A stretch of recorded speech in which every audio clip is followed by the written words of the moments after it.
Hello students, today I'll be dealing with you explaining what are the theories of personality. There are four theories of personality. There are psychoanalytical theory, socio-psychological, physiological theory, trait theory and self theory. These are the four types of theories. Okay, so we will see one by one what does this theory means, what does this theory, the meaning of which, and how does it affects the personality of a person. Okay, so let us see the first one, that is psychoanalytical theory. The psychoanalytical theory is a personality theory which is based on the notion that an individual gets motivated more by an unseen forces than that are controlled by the conscious and a rational thought. See, a person's personality or his work, an individual get motivated in an organization. It is very important to motivate the employees. So an individual get motivated. How he is motivated by is the unseen forces. Unseen forces means we cannot see it. Okay, we cannot see it, like salary we pay, that is a we are giving the rewards which we can see. Unseen, okay, unseen forces, like we talk with them, we share their feelings, we emotions, all these are called unforeseen situation. If he is in a problem, asking his personal problem, this is all unforeseen forces. Or providing good working conditions indirectly and directly, this is all called unforeseen forces that are controlled by a conscious and rational thoughts. So we are conscious, they are conscious that what they are being told, and the rational thoughts, okay, they are rational thought means it is not by somebody telling. Rational means he's taking his own decision. Okay, so these are the things, how the person will be motivated.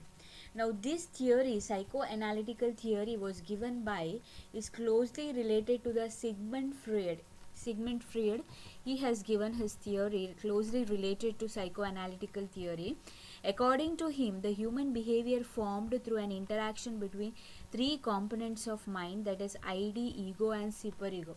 So he says that human behavior, how do the person behave, is formed with an interaction means talking to each other between the components, between three these things, three minds, that is id, ego and superego. Now what is id?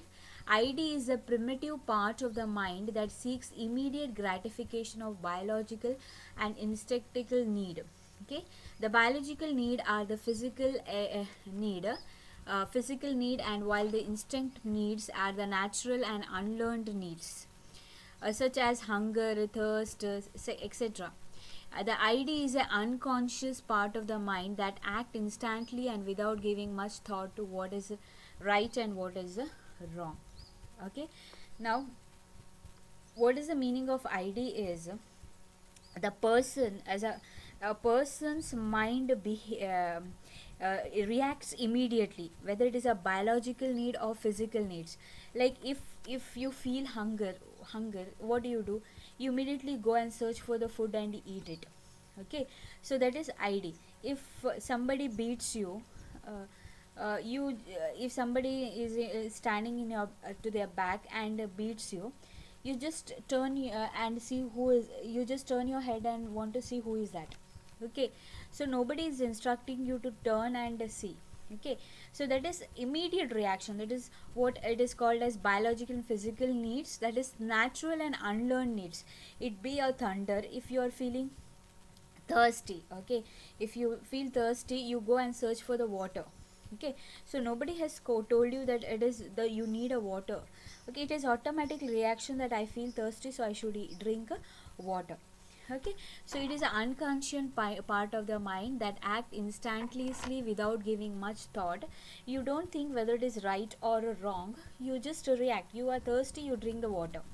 Okay, you don't think whether it is right or wrong. I feel thirsty, I'll go and drink. Okay, so that is what it means. See, for example, if your id passed through a boy playing with a ball, um, thought a play thought a boy playing with a ball, the immediate urge to get the ball will drive you to snatch it by any means. If you see, if a boy is playing with a ball and if you want that ball, so immediately you go and snatch the with the ball, and it is irritating and may lead to conflict between the boys. Thus, the ID is the source of physic energy, a force that is behind all the mental force. So this is what you react. Anything if you want, like small babies and kids and all, what they do is, if they like somebody, they go and snatch it. Okay, later they may beat them or they may do some activities, that is different. But what is the immediate reaction, that is called as a ID. Okay, next we will go for ego and super ego.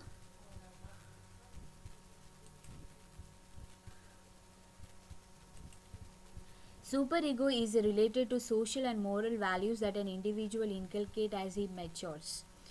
The act an ethical construct and behavior and help an individual to develop his conscience.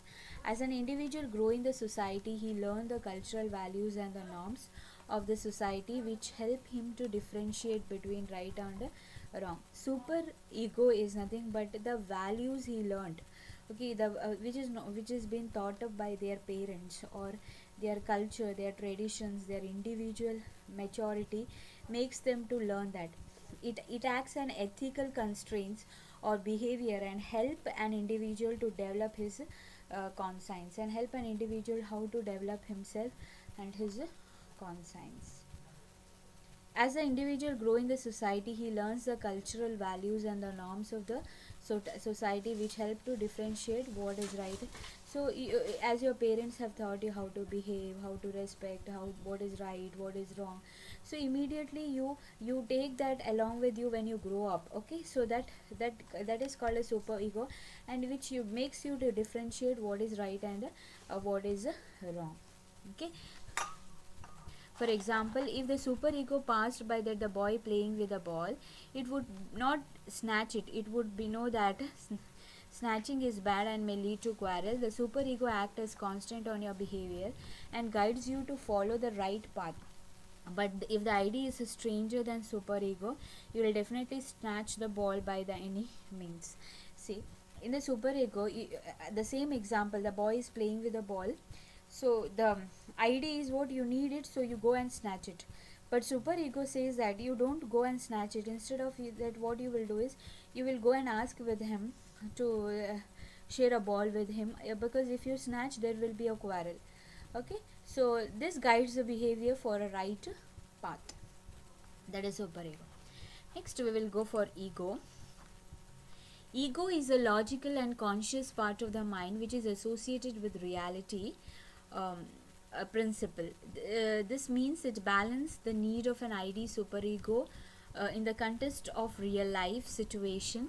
Ego is a conscious and hence keep a mind on ID through a proper reasoning of an external environment. If you pass through the same boy playing with a ball, your ego will mediate the conflict between ID and superego and will decide to buy a new ball for yourself. This may hurt your ID, but the ego would take this decision to reach a compromise situation between the ID and superego by satisfying the desire of getting ball without committing any unpleasant social behavior.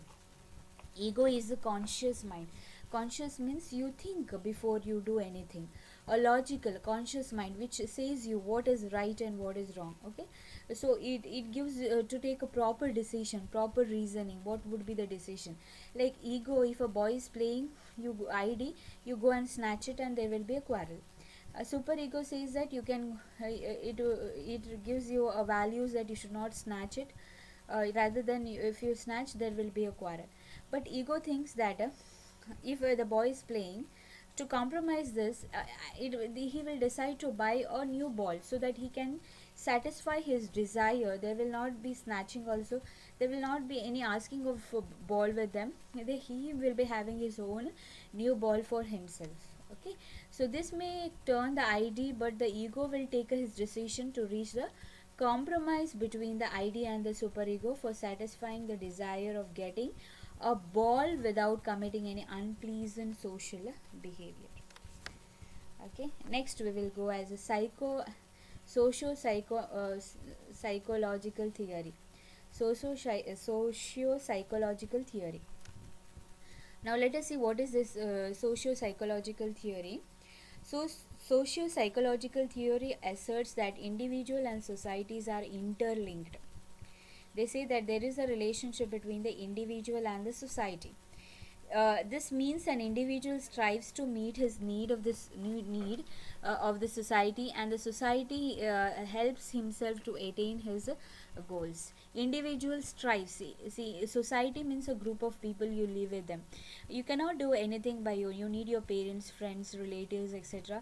So from your childhood to till your old age, there are a lot of people who will be involved in your um, directly or indirectly helping you to take any decisions or getting forward, or to any other purpose they will be involving. So individual strives to meet the of the society needs of the society, and the society help him to reach the goal. Though the interaction, the personality of an individual is determined. This is how the personality of an individual is determined.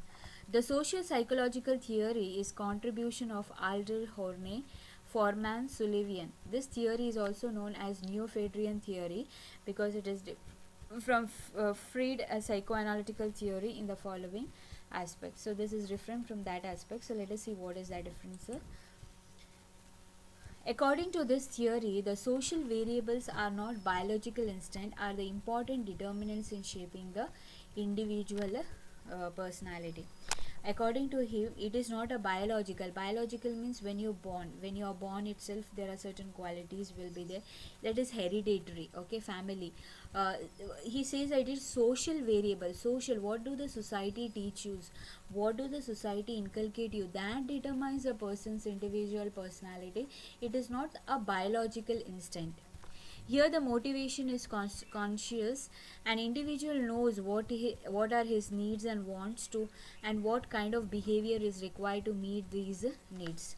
Thus, the theories believe that socio-psychological factor, that is, contribution of both the social and psychological factors, plays an important role in shaping the personality of an individual. So, it plays very important role in shaping the personality. How do the person shape himself? So these plays very important role. Okay, so how do the person shape his or her personality?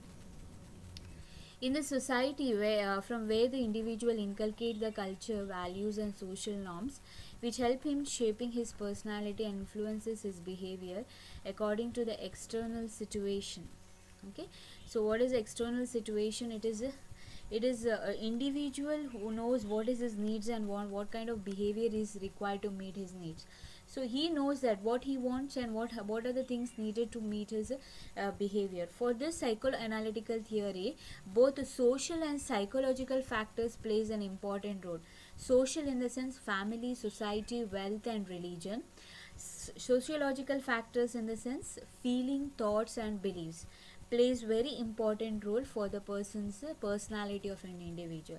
These two combination makes the person's shapes the person's personality. It is what the external factors. So in this theory, the focus is being given for external factors which shapes a person's personality. It is a society from where the individual inculcates the culture, values and the social norms which help him shaping his personality and influences his behavior according to the external situation. Okay, let us see the next one, that is trait theory. What is trait theory? Trait theory asserts that an individual is composed of a set of definite predisposition attributes called as trait. This trait is distinguishable and often long-lasting qualities or a characteristics of a person that makes him different from the others. So the person is different from others. These are the following characteristics he has to maintain. The two most important trait theories are Allport's trait theory and Cattell's trait theory. So under the trait theory, there are two types of theory we have to study. That is Allport's trait theory. The next is a Cattell's trait theory. Now, what is it? Theory means an individual is composed to a set of definite predisposition attributes. A person is composed of activities, or he is composed of characteristics. What are the attributes? These traits are distinguishable and often long-lasting qualities or a characteristics of a person that makes him different from the others. This is what it makes the person as a different from the others. Okay, the two most common trait theories are the first one trait theories are Alport's trait theory and Cattell's trait theory. Okay, so let us go through this. Alport's trait theory. This theory is given by Gordon Allport. According to him, the personality of an individual can be studied through a distinction between the common traits and the person dispositions.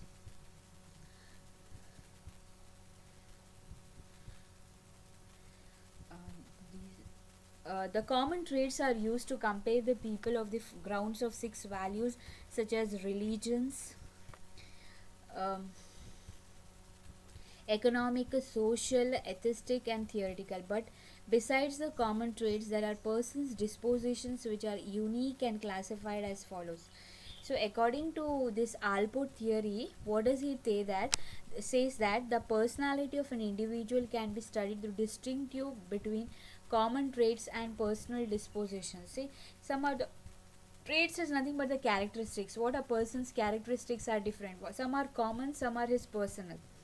Okay, so let us see the unique characteristics of a personal characteristics disposition. Cardinal traits. The cardinal traits are powerful and few people possess personality dominated by a single trait. So few people dominate it and they make a single trait. Next is central trait. These traits are general characteristics possessed by many individuals in varying degrees, such as loyalty, friendship, agreeable, kindness, etc. These are the agreeable things which a person can be taken. Secondary traits. Secondary trait. A person's trait shows why at a times a person behave differently than his usual behavior, such as jolly person may get miserable when people try to tease him. Cattell's theory, trait theory. This theory is given by Raymond Cattell's. Uh, According to him, the sample of a large number of variables should be studied to have a proper understanding of the individual personality. So why do the person behave and how do the person behave, how do the person behave differently, all this will be compromised here. He collected the life data, experimental data, questionnaire data, and done a factor analysis to identify the traits that are related to one another. So he has done a study to understand the behavior of a person or individual personality. He has taken a 16 factors. So let us see the 16 factors. Abstractness, imaginative versus practical. Some are imaginative, some are practical. Some believe in ideas, innovative things, some are good for practical. Warmth, that is outgoing versus reserved. Vigilance, suspicious versus suspicious, always suspecting others. Trusting means believing. Impatient or not patient at all, relaxed. Worried and confident. Calm versus anxious. Calm is very anxious but getting angry very soon. Spontaneous versus restrained. Spontaneous very formal. He spoke, faces the audience very without any hesitation. Spontaneous. Restrained means he want to constrain himself. Forceful versus submissive. Unibeated versus shy. Then control versus discipline, discreet versus open, tender versus tough, self-sufficient versus dependent, conforming versus non-conforming, abstract versus concentrate, flexible versus stubborn. Okay, so these are the things which he has taken 16 constraints to know the behavior of a person. Okay, so the trait theory is based on the assumption that the traits are common to many individuals and they vary in absolute amounts. These are common. Some of these, see, some are imaginative, some are practical. We can see some are outgoing, some are reserved, some are suspicious, some are relaxed, some are worried and some are confident, some are calm and anxious, some are spontaneous and some are reserved, some are forceful and submissive, some are unihabited versus shy. So these are the things which they need to be done. Discreet versus open, tender versus tough, self-sufficient versus dependent, confirming versus non-confirming, abstract versus concern, flexible versus stubborn. Okay, so these things to be get ready for the concern this. The third theory is based on the assumption that the traits are common to many individuals and they vary in absolute amount. Also, the traits remain consistent over a period of time and thus can be measured through behavioral indicator. So this can be measured through behavioral indicator. So whatever it is, it has to be done. Okay. Next is the last one is self theory. The self emphasizes on the set of perception an individual has for himself and perception of the relation he has with the others and the others aspect of life. Carl Loger has contributed significantly towards the self theory. He has said that self theory is very important, which makes the people to understand what is the self theory is, what does it impact has. Okay, so it's relationship between the perceptions and has with that of the others. Self theory compromises four factors that are explained below. They are ideal self, looking glass self, real self, and self image. So let us see one by one what does it mean. Self image means what an individual thinks about himself. Self is nothing but what the name itself compromises. Self means his own, okay, his own. What an individual thinks about himself for him. Everybody has certain beliefs about themselves, such as who and what they are. They are beliefs from the self image and identity of a person. According to Erikson, identity is formed through a lifelong development, usually unconscious to the individual and his society. That is, individual forms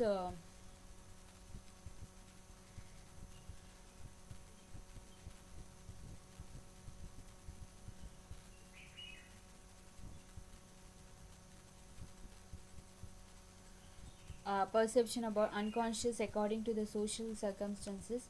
Uh, the self ideal self means that the way an individual would like to be.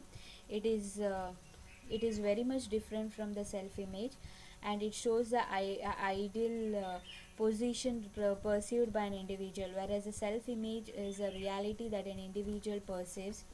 Thus there could be a gap between these two. The self image act as a stimulates to motivate an individual to undertake um,